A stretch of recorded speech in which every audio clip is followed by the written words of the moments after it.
Hello, and welcome to Activating Sustainability, the Anthesis podcast. I'm your host, Chris Peterson. Today, we're digging in on the developments and need-to-know pieces around California's SB 261 and 253 climate disclosure regulations. To help us, I'm joined by Flore Fouret and Alexandra Godre, both from our climate and nature team, as well as Alison Dimond from our reporting and disclosure team. Welcome to the podcast. Glad to be here. Thanks for having us. Thanks for having us. So maybe a good spot to start is I think myself and a lot of us have heard of SB 261 and 253, but what sits behind those numbers and acronyms? What exactly are they? So SB 261 is a rule about reporting on your climate-related financial risks. So it asks companies to identify and then report out what are their material climate-related risks and opportunities, and then how are they managing those risks. And companies have to do that in accordance with one of two potential frameworks: the Task Force for Climate-Related Financial Disclosures, which is the leading voluntary framework for climate risk reporting, or IFRS S2, which is written to be a regulation and is a regulation in some jurisdictions outside of the United States, but provides an alternative framework for reporting on climate-related risk. And so that SB 261 disclosures are due on January 1st, 2026. And that is a hard and fast deadline. It's written into the actual rule as passed by California's legislature and signed by the governor. That deadline is not going to change, at least not for this first disclosure cycle.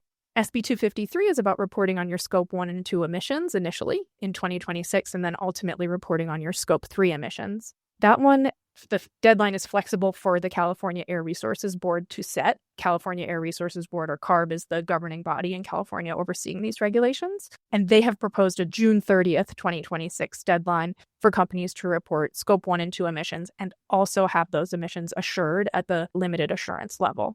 Ultimately, companies will have to report Scope 3 emissions as well, starting in 2027, but those won't have to be assured until 2030. So that's just sort of the nutshell of what's required and when. That's perfect. And I think we're going to come back to those timelines, et cetera. And I think maybe I heard some announcements last week and some delays of maybe the clarity around the regulation. Could you maybe unpack what is happening around that? Are there any impacts for the timeline or expectations? Sure. Yeah. I would say like a major challenge of these rules that companies face when trying to figure out how to comply with them is that it has not been clear specifically what is required, really, for either rule. You know, if you look at the language of the rule as passed, it's very short, it's brief, it doesn't really give you a whole lot of details. And so it's CARB's job to go through a rulemaking process to flesh out what specifically is required by each of the rules. And so in August, CARB put forward a minimum disclosure requirement checklist for SB 261, so minimum elements of TCFD that are required or that they are proposing to be required for January 1st, 2026. That's a draft, it's guidance, so it doesn't carry the force of law, but it's the most information that has been put forward about what potentially is required for companies to do, at least for this first disclosure cycle, January 1st. They've also put out a template, an Excel-based template for 253 of how to report your GHG emissions, what you have to report around them in terms of your organizational boundary and methodologies. So there is more clarity as of late August and early September about what is required for both of these rules. But a key point is that the final regulation is not finalized and will not be finalized until actually Q1 of 2026 is what the CARB has put forward. So they initially were hoping they would have a draft regulation by middle of October, and then that would go through a public comment process and be finally approved by the CARB board at the end of this year. But they've said they are getting so much public comment, even public comment on some of the most foundational things like who is in scope, that they need more time. And so they've delayed the development of the full regulation and the finalization of that regulation until after companies have to submit their first SB 261 disclosure, which raises some challenges for companies to figure out how much to do and what to do. Yeah, what is very important and what Ali insisted on, in September, they confirmed that January 1st, 2026 will be the deadline for the first reporting for SB 261. When for SB 253, they pushed a little bit, or I don't know if it was postponed or just set for the second half, like the end of the first half of 2026. It's a testimony that they really want the company to seek really compliance at the beginning of the year for the climate-related financial disclosures. And with a bit of the uncertainty and delays in publishing and all the public comment, there is a bit of leniency, and it's written as comply or tell lie. This may be for many companies, their first time reporting on climate-related risks and opportunities. So we've been working with clients on detailing that where data may not be available for certain parts of the disclosure for 261. I was just going to say that's such a key point, Alex, that for SB 261, the reporting on climate-related risks, written into the rule is this comply or tell why or comply or explain provision. So companies, it is written into the rule that companies may not be able to do full compliance for their first disclosure, but then they're expected to disclose what they haven't reported and how they will advance over time. But there's this built-in recognition that climate risk assessment is a journey. It's a process. It's a heavy lift, and that companies may need time to accomplish it. Great. And then I'm going to just take us back a step to who does the California regulation apply to? Yeah. Okay, great. Yeah, that's a really key fundamental thing. And interestingly, something that CARB is actually still defining. So even that super basic, am I in scope or not, is actually still a gray area for a lot of companies. So for SB 253, it's for companies who make $500 million annual revenue or more and do business in the state of California. Knowing what your revenue is a little bit simpler, but knowing if you do business in California is actually not that simple. And so California has put forward some sort of definitions of what doing business in California could mean, partly having a footprint there, but it could also just be amount of revenue that you generate in the state of California versus across other states or countries in which you operate. But they're actually still defining that, which makes it even harder for companies to decide, do I really have to disclose or not? 253 is for companies who make $1 billion or more in annual revenue, but same thing, doing business in California. And the definition, I assume, will be the same. So far, CARB has put forward just one definition of doing business in California that will apply for both rules. But they have also put forward a list of companies that may be in scope. They did this as part of developing the fees that companies will have to pay to submit their disclosures. Add insult to injury, you don't just have to do the work, you have to pay to submit. And so to figure out what that fine might be per company, they did an assessment of how many companies and who do they think is in scope, and then basically divide that by their own implementation costs. But the list is actually in some ways generates more confusion than it does distill or eliminate confusion, because there are a lot of companies who are not on that list, but who arguably and among their own selves have decided, but we think we're in scope. So the list that CARB has said, this isn't the force of law. It's up to every company to decide for themselves if they're in scope or not. But I would say the list almost caused more confusion than it helped with. The other challenging thing about being in scope, is it at the subsidiary level or the parent company level? If you have multiple subsidiaries in scope, can you report at the parent company level? Right now, it basically looks like it is at the subsidiary level that in scopeness would be defined, but you could report at the parent company level. Say, for example, if you're a parent company and you already report to TCFD and you've already done all this work, you could report for your subsidiary. But that's a place that is still gray and still being defined. And so all of these questions about being in scope, we really strongly recommend talking to external counsel because they're complicated and they're unclear. I was shocked when the list came out and they were like, here's a list, but don't count on the list. So as you think about companies in that fog of needing to disclose, not having clarity in terms of what they should be disclosing, et cetera, how are you showing up and supporting clients and partners in the space and really understanding what they need to do, what they should do, and what does that timeline look like for them? So just maybe to introduce a little bit that, so there is certainly a little bit of uncertainties around the regulations. However, there is two frameworks that are underpinning the SB 261 rule, which is TCFD and IFRS S2. So that's what Alice mentioned earlier. Those are frameworks that are well known, that we are used to support clients with, and for them to meet those requirements, it's pretty clear. Most of the climate risk assessment methodology and approach that we take is usually pretty interoperable with all of those frameworks. So whatever we do, we know exactly how to track audit trails, make sure that what we are working towards in terms of risk identifications, opportunities, and quantifications, we are having methodologies that meet some of those requirements, and you can turn it up and down. And on the ESG side and the reporting part of it, Like they are used to write reports and do that with those regulations in mind. Of course, some elements that are a little bit different, but most of the climate risk analysis that we are running, we usually tend to have a pretty interoperable process that can meet those requirements across the board, across framework. So, of course, as Ali was mentioned, this 2026 for like clients that went and started their journey like just right now, they might have a lot of things to finish up. And for SB 261, something important to know is like it's a biannual requirement as well. You don't have to report every year. So it leaves client time to also understand where they are, collect information they need, start to do their climate journey with us, like identifying the risk in the first place, to then come back to it eventually and do other like further work and further iterations to have more details and more insights on their climate risk and opportunities and what to do with it.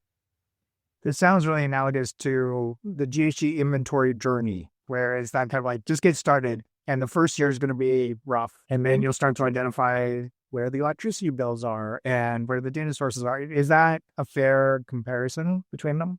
Yes.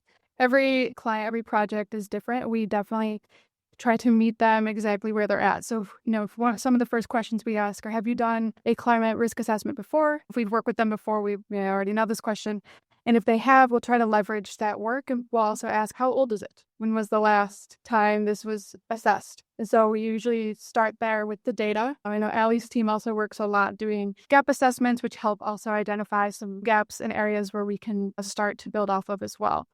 And maybe to add a little bit to that, for sure, like clients, they never start nowhere. They have a corpus of rules internally often. They have like ways to manage the risk. It's not always like how to manage climate risk, but they have a business continuity plan and enterprise risk management processes, etc. So for us, we usually, when we get into the arena of climate risk assessments, even for clients that never done any work in the past on that front, and that's something that we work extremely closely with, of course, the ESG reporting team, because all the information that TCFD requires in terms of pillars, governance is in it, risk management, like things like that. We need often the same sort of level of information to understand what the client is doing, how they're addressing those risks, how they look at it.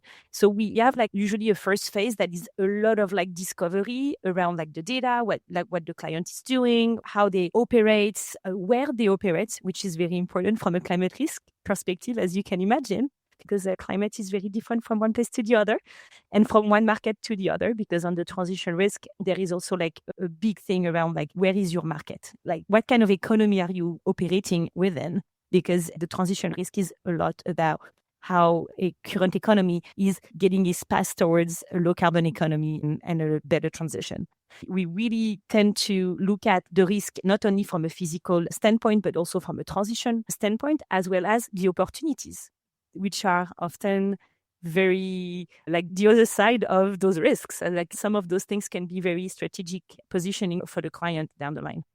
It's been fascinating seeing the surveys and such that have come out this year from EcoVadis and HBR and others that see the transition opportunities on the value creation as opposed to the value protection side really dominating, which I think often doesn't get the attention it deserves as we think about that.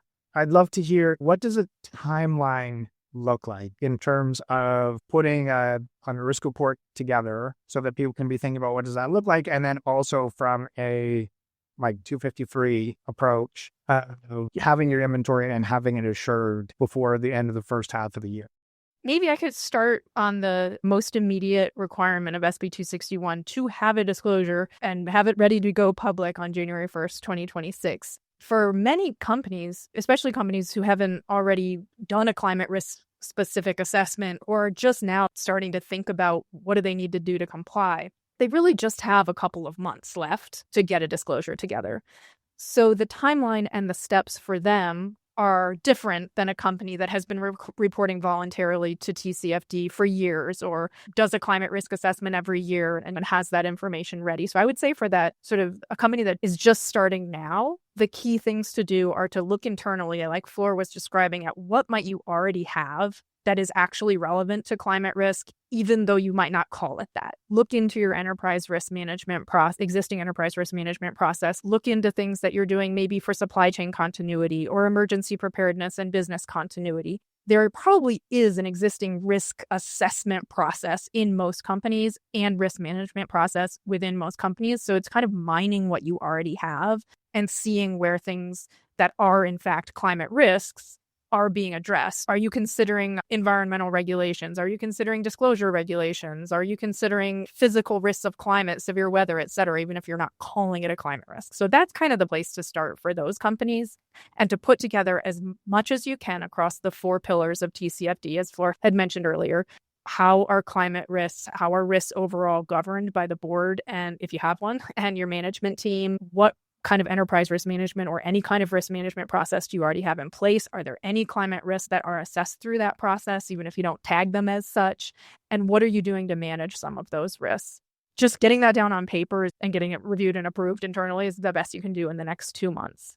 For companies who are already reporting voluntarily to TCFD or CDP and have a bunch of climate risk information, the track looks a little different for them. And for them, it's really more deciding what is that key information that is aligned with what CARB has put out as these minimum disclosure requirements, that is aligned with TCFD, that we need to put forward. For example, a company might have a long sustainability report that covers lots of topics, including climate. We would recommend they extract just that content that is relevant to TCFD and put that all together in a single document so that they are making it very clear to the regulator exactly how they're aligned with TCFD, and also not opening up their entire sustainability report to review in the context of a regulation on financial risk. For 2 reasons. I think it makes sense to extract and develop a disclosure-specific document, even if it's based on content you might already have out there publicly. I feel like there's another sort of interesting step in terms of the timeline and the work to get from 2026 to 2028,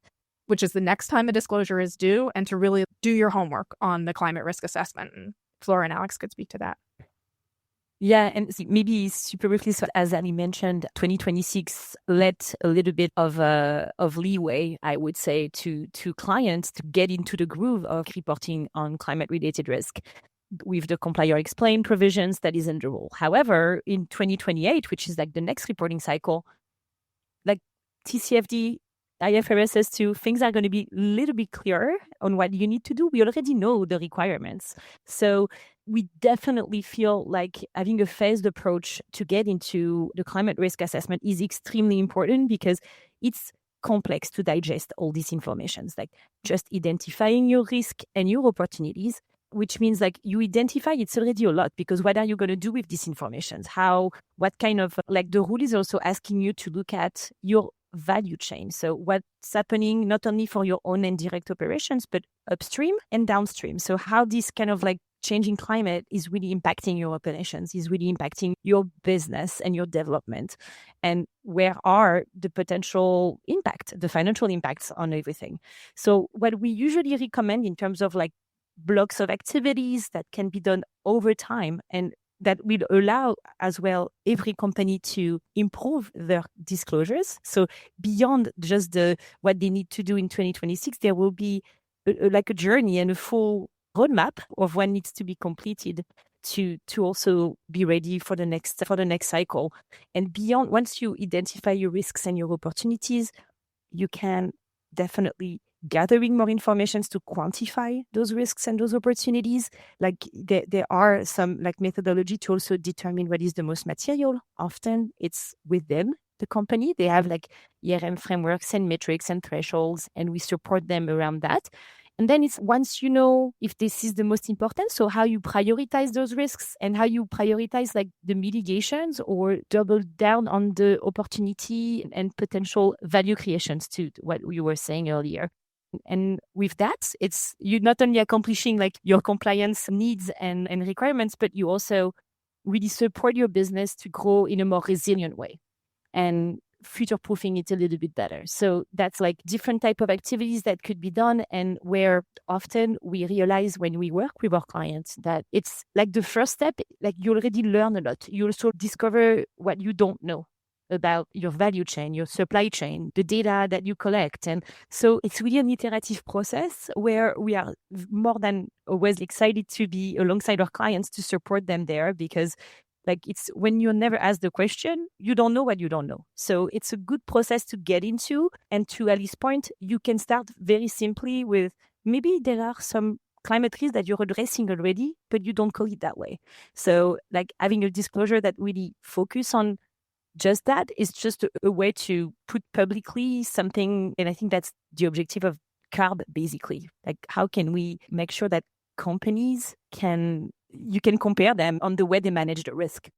Yeah, it's definitely create that kind of forcing function. Maybe, Alex, I'd be interested to hear, as we think about a timeline, I think exactly like you're saying, Flore, like that iterative process, and I think, Ali, you mapped it out really well in terms of what do you do between here and January 1st, if that's the key constraint. But as we look beyond that, what is a typical timeline for an initial pass at the kind of climate risk report and then those iterative processes? Are those 2-year timeline loops? Do you see those as first one being 6 months and et cetera, et cetera?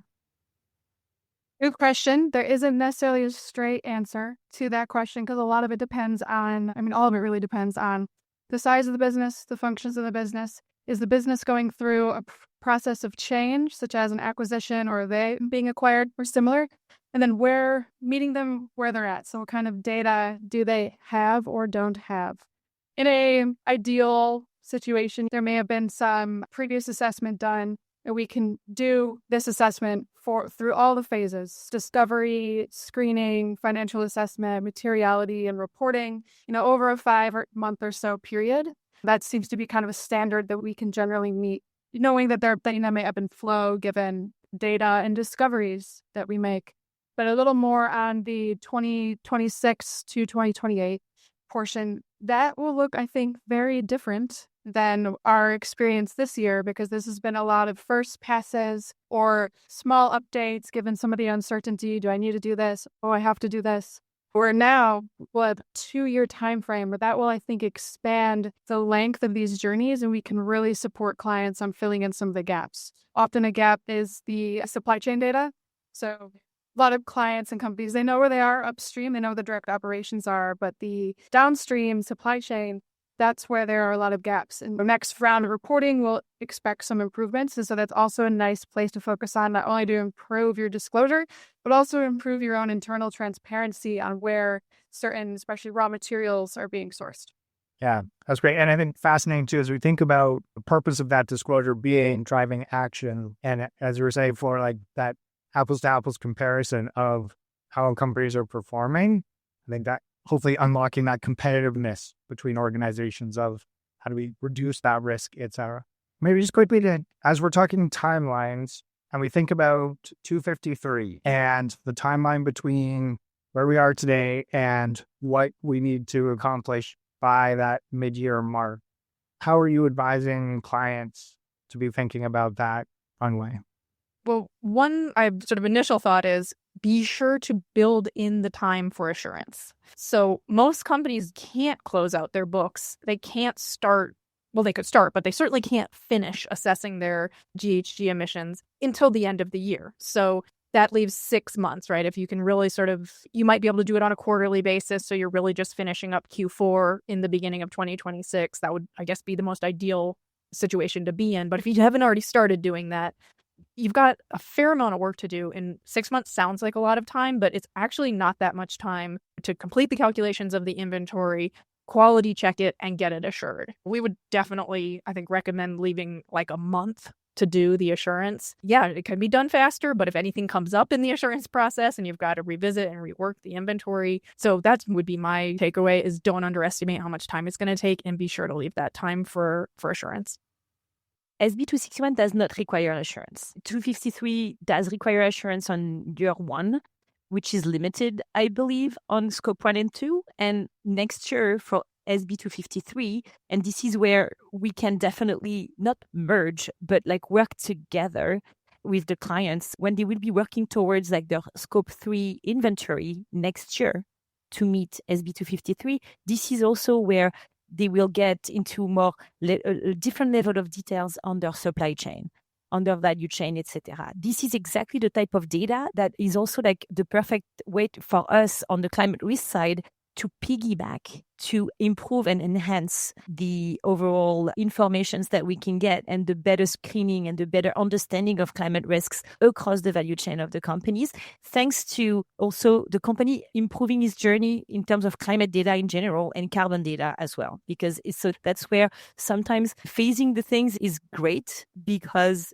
it's an iterative process. And the things that they will need to do for SB 253 and their carbon accounting is something that we can definitely leverage as well to start and enhance a little bit better the type of climate risk analysis we can do. Perfect. Yeah, there's definitely this virtuous loop to it. Maybe just before we get into kind of what are some of those key challenges, and I'd like to take us back to two things. One of those is, as we're thinking about that assurance, I know in a regular year, assurance can be a challenge as everybody's trying to get that in pre-CDP and all those pressures exist. Are there strategies or tactics that you all are thinking about, or do you expect a big glut and over demand for the scale of assurance that's available? Are people signing contracts now for it? Are they getting in queues? Is that something you anticipate to start keeping at the end of Q1? What is that looking like? Yeah, I think that's a great point. There's only so much assurance capacity, in the same way that there's only so much climate risk and disclosure development capacity across the consulting world and within companies themselves. Obviously, you can't do your own assurance, so that's got to be done by a third party. But that's going to happen. I mean, that certainly could happen on the assurance side. So there's definitely no harm in starting to have conversations with assurers sooner than later. I will say that CARB has said they're not going to develop a specific list of assurers that are allowed. They've put forward sort of minimum standards for assurance, which are pretty standard. There's nothing too unusual in them. But they haven't said you can only use the same firm that does your financial accounting, or you can only use these sort of firms we have certified. So that at least helps open the pool. They haven't artificially narrowed the pool of companies that can do the assurance. But I think it's a really good point to get on somebody's list sooner than later. So maybe, I know that we're starting to get close to time, so maybe a couple of questions to wrap up. One is around, what do you see as the biggest challenges for companies as they are approaching the deadline and maybe trying to get to the deadline? I think, Ali, you outlined really what people should be doing if they haven't even started, but maybe those who are partway through or the engagements you've had, are there some big hurdles or red flags for people to be watching out for? From my point of view on the disclosure side of things, I would say one of the biggest challenges is deciding how much to report and what to report, and in particular, how much to report about risks and opportunities that are identified and how to frame them in the context of financial materiality. Like most voluntary TCFD reporting doesn't go there. Companies don't make a line in the sand about if these risks are material or not. They'll very often say, we're not saying these are risks we have identified, we might have exposure to, but we're not saying they're material. But really the crux of this SB 261 is written as, what are your financial climate-related risks or risks that would cause financial harm to your organization? So for this initial disclosure, I think many companies will be well within their rights to say, we're not sure if these are material or not. This is what we've assessed. This is where we are so far. This is what we might have exposure to. But they realistically might not have made a determination of materiality. That's a complicated process. There's a lot of data uncertainty. That's not a simple thing to decide. That I see as the biggest challenge for companies to make a decision about is what risks are they going to report and how are they going to frame them in the context of financial materiality. I can build on that a bit too with the financial materiality. Flore was mentioning it earlier about maybe they don't describe or detail climate risk specifically in other business continuity and enterprise risk management frameworks. Maybe enterprise risk management frameworks or similar are being edited right now or underway. And so that is a hurdle on our end a bit, where we're trying to get them to incorporate materiality thresholds for our assessment. Another one, sometimes I've mentioned a little bit so far, is the data availability. This process, as we mentioned, is a journey, and this gets a lot of people in the room who might not always be in the room together, maybe not even once a year. And so sometimes just scheduling, finding time, and then understanding data from groups who haven't used each other's data, know kind of that schema and that framework to analyze is some of the challenges we face in support. Or maybe a last question for you is, there's clearly a lot of murkiness here. I'm wondering, what is the guidance that you provide to organizations as they come to you and what do we need to do about California? How do we figure it out? And how do we move forward within it? And or what are the lessons from California that we should be thinking about going forward? So I think we had a different conversation at the beginning of this year and in the middle of the summer and right now. Of course, we will have also like probably other conversation in Q1 and Q2 next year or in 2027. So in a nutshell, I think what is very important to keep in mind is this rule is grounded in TCFD and IFRS S2. We are great guides to support clients around that because we are working with those frameworks very closely between the climate risk team and the ESG reporting team we here at Anthesis. And it's a work that we do day in, day out. We are working towards like very interoperable type of processes and methodology that really supports insurable sort of results and climate risk analysis. So we are pretty clear on what are the multiple bricks that are necessary, like the bricks can be requirements for like those different frameworks. And we have what it takes to lead climate risk analysis, scenario analysis, which are very important. We have some methods to quantify those risks and opportunities.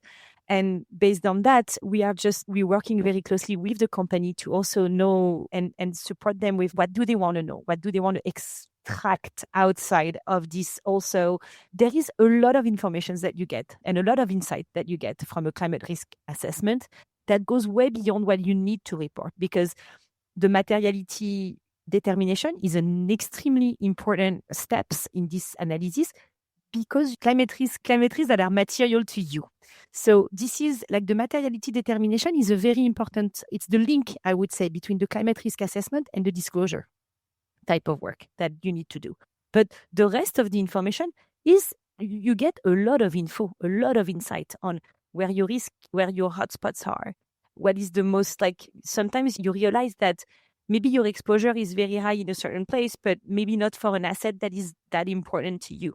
So it's like you end up with being surprised at times on how to prioritize this risk, how to make sure that, and we can be in a conversation with the client to think about strategically where to mitigate those risks first, how to adapt to those risks. And of course, that's like the conversations that we love to have with our clients. And when some are just starting to just discover what it is, and the next step is, oh, I want to know how much it can impact me financially on that. And some are already in a place where they already start thinking about what can I do to manage this risk, to mitigate it, to reduce it.